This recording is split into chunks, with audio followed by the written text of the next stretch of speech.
Hello. Today I will be beginning a new series of videos on a text called the Dhammapada.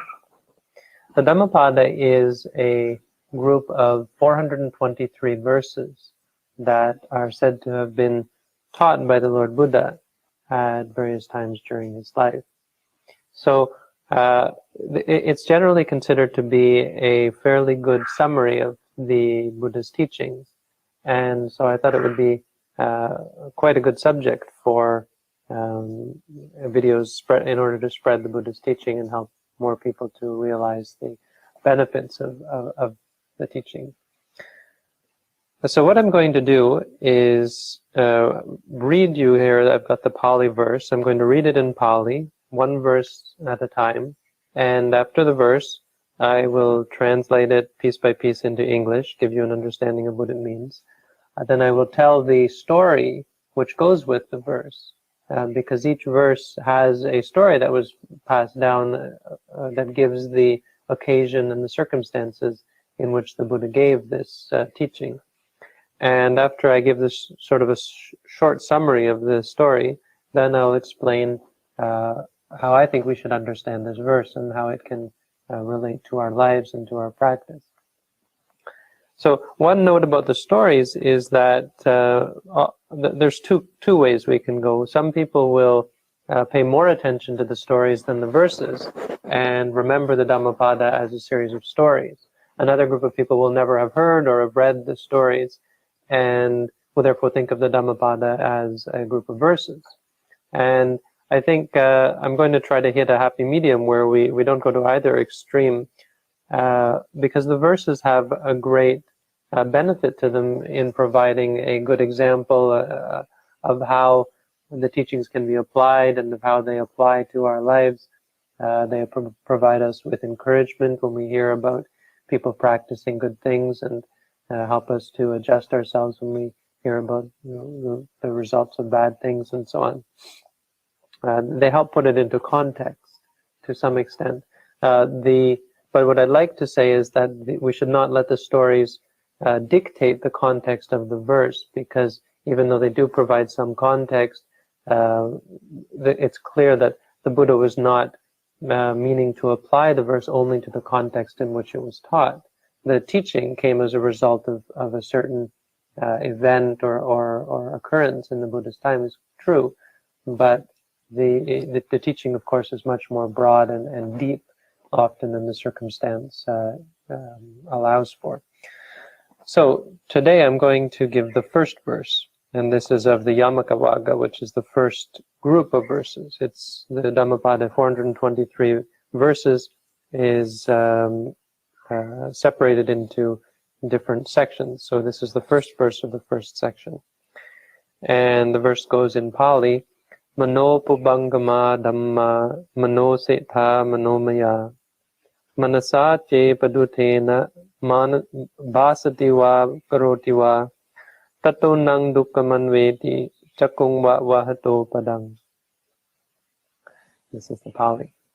The translation, Manopubbaṅgamā dhammā, all dhammas, dhamma is all dhammas, are preceded, manopubbaṅga means they're preceded by the mind. All things, all reality, everything is preceded by the mind. Manoseṭṭhā manomayā, they are governed by the mind and made by the mind. Seṭṭhā manoseṭṭhā, they are governed by the mind. Manomayā, they are made or formed by the mind. All things. This is the Buddhist words. Manasā paduṭṭhena, if with a impure mind, bhāsati karoti one acts or speaks. If one acts or speaks with an impure mind, tato dukkham anveti cakkaṁ vahato padaṁ. Suffering follows therefrom, just as the wheel of the cart follows the ox that pulls it. So if an ox is pulling a cart, the wheel has to follow the ox. There's no way that it can't. It can't stop. It can't change its course. It will have to follow after the foot. So on the path, you will see the footprint of the ox, and you will see the print of the of the cart following it always, because as long as the ox is pulling the cart.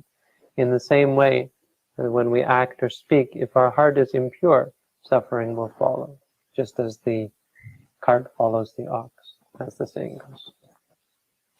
So this verse was given in relation to the venerable elder monk Cakkupāla.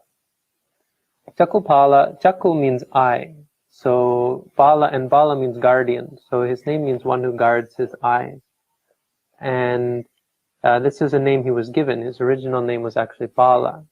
But the story goes that he became ordained under the Buddha a little bit later in life. And so he didn't spend so much time studying. He stayed 5 years with the Buddha to do the basic training as a monk. But after that, he asked permission to go off and practice in the forest with some of his fellow monks. And he spent 3 months of the rain season in the forest, and he made a determination not to lie down for 3 months. So he undertook this practice to only do walking, standing, and sitting. And so he would do walking meditation, he would do sitting meditation, he would do standing meditation, but he would never lie down, not for 3 months. No sleeping, that's what this means, unless he would sleep sitting up or nod off sitting up by accident. This is a practice that monks will undertake when they've developed and after they've progressed in their meditation or become proficient and confident in their practice. So he did this for 3 months, and during this time he developed a disease of the eyes, a sickness in his eyes. And this doctor told him that he had to take this medicine, and he said he would have to lie down to take this medicine. Something like it was put in his nose or something, some ancient Ayurvedic cure. And now Cakkupāla, he didn't say yes, he didn't say no, he took the medicine and he went home, and went back to the monastery, and he thought to himself, what should I do? He said, well, I've given this vow that I'm not going to lie down, and I really want to carry out my vow and to really exert myself in the practice. And so as a result, he sat up, and he kind of took the medicine sitting up, but he didn't lie down. As a result, his sickness didn't get better. It in fact got worse. And he went back on alms round, and the doctor came up to him and asked him, how is the sickness? Is it getting better? And he said, oh, and it's, the wind is still hurting my eyes. And he said, well, did you lie down to take the medicine? And he didn't say anything. He just stood there, and the doctor said, sir, you have to lie down to take it. And he said, well, thank you. And he went away. The doctor started to get suspicious, and so he went back to the monastery, followed after the elder, and went and looked at his dwelling and saw that there was no bedding. And he said, Venerable Sir, where is your bed? And he didn't say anything. And he said, Venerable Sir, you can't do this. You're going to go blind if you do this. You have to take care of your eyes. You need them. If you want to be a monk, you're going to need. He gave him a little lecture. And the monk said, thank you, but I will know what to do by myself. I'll figure out what to do by myself. And so the doctor said, fine, but don't tell anyone. Then you tell anyone that I was the one who cured you or who gave you the medicine. And don't tell them that I didn't want to have anything to do with you.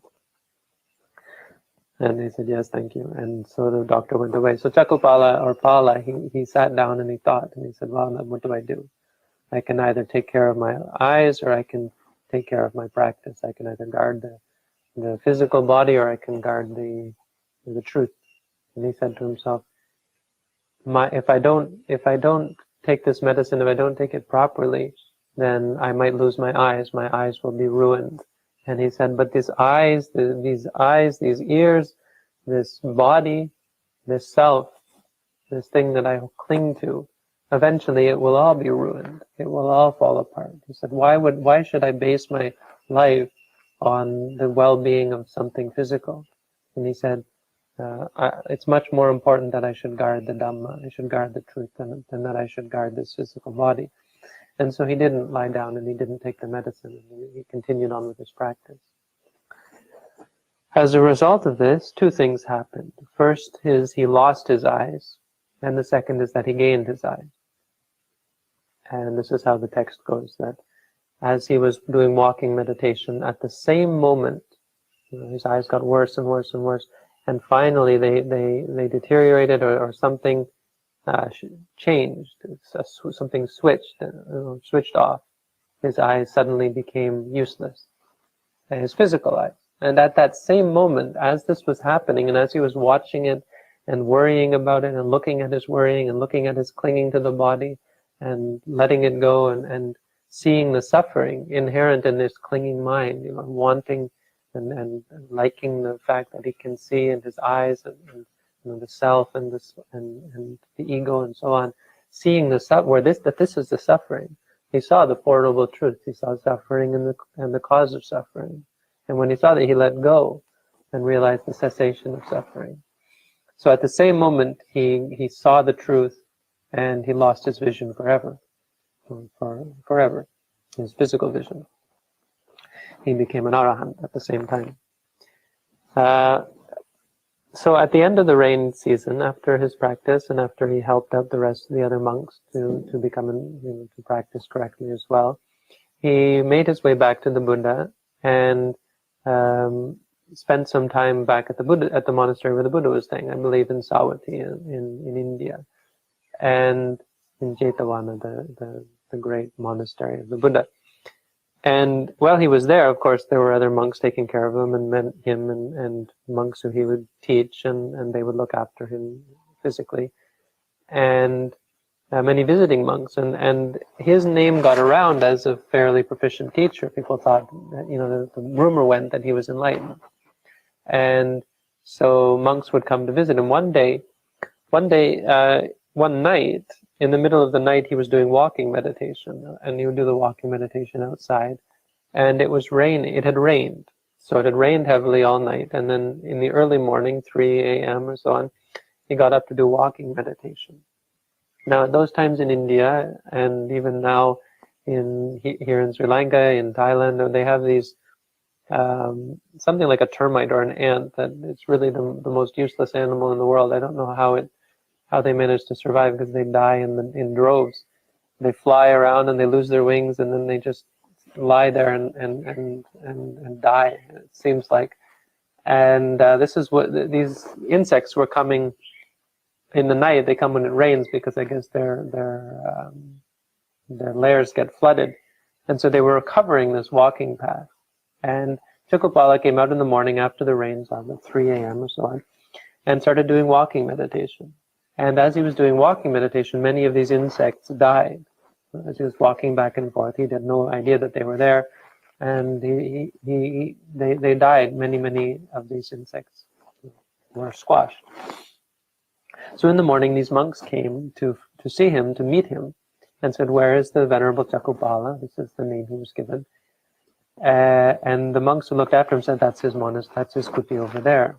And so they went over to look, and they saw this walking path that was covered with his footprints, stepping on these termites or these ants or whatever they are.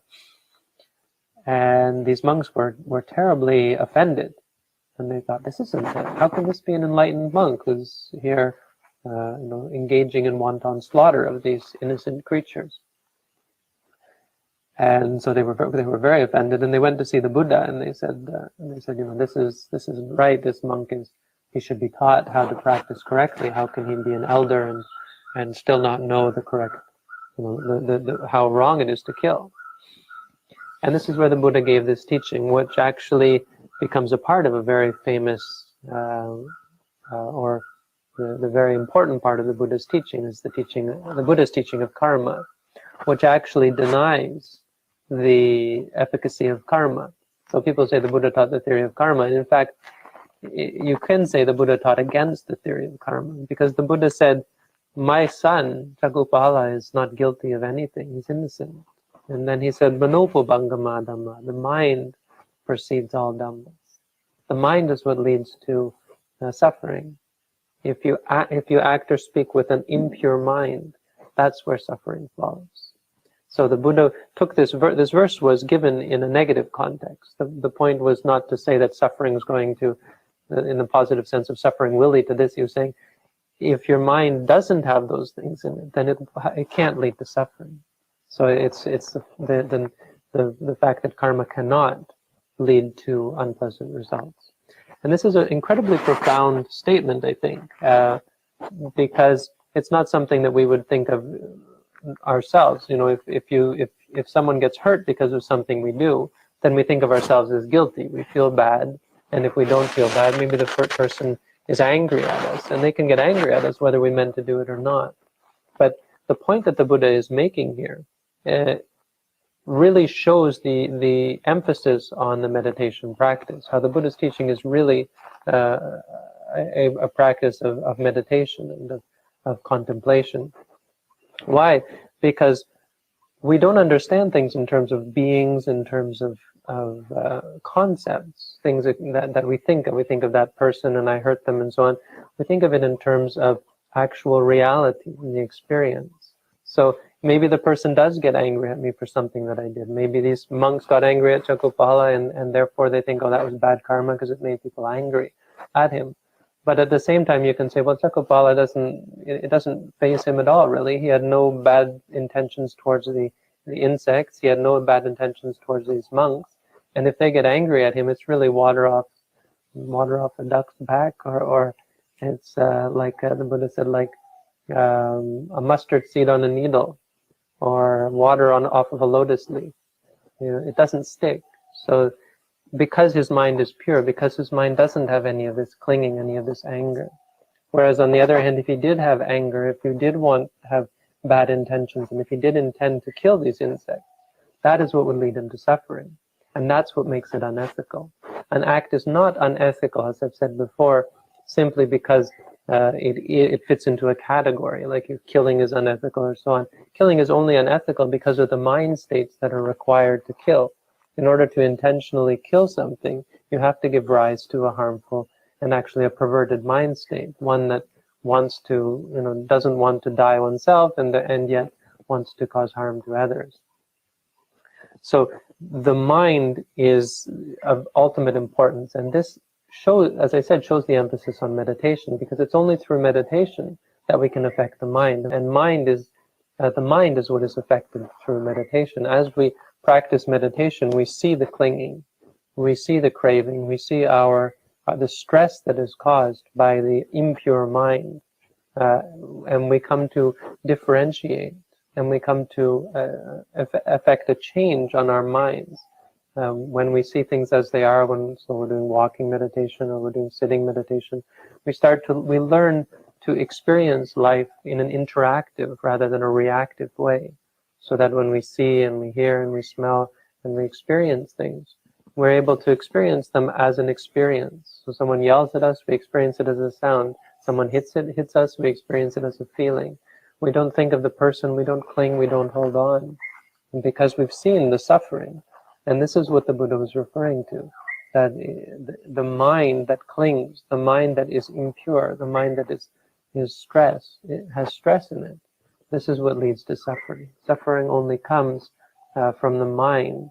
All of the things that we create, all of the things that we do, they only have an influence on our minds if we cling to them, if we have some attachment in the mind at that moment.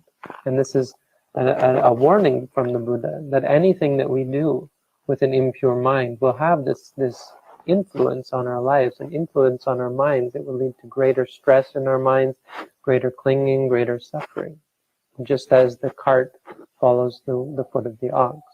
So this is the meaning of the verse, and the Buddha said, in fact, all things come from the mind. If you act with an impure mind, it will lead you to suffering. If you want to know where suffering comes from, this is where it and all other things come from the mind. And this is the first verse of the Dhammapada. So I'd like to thank you for tuning in, and I hope that we will have many more of these, and I'll be able to get through all 423 verses before my time is up.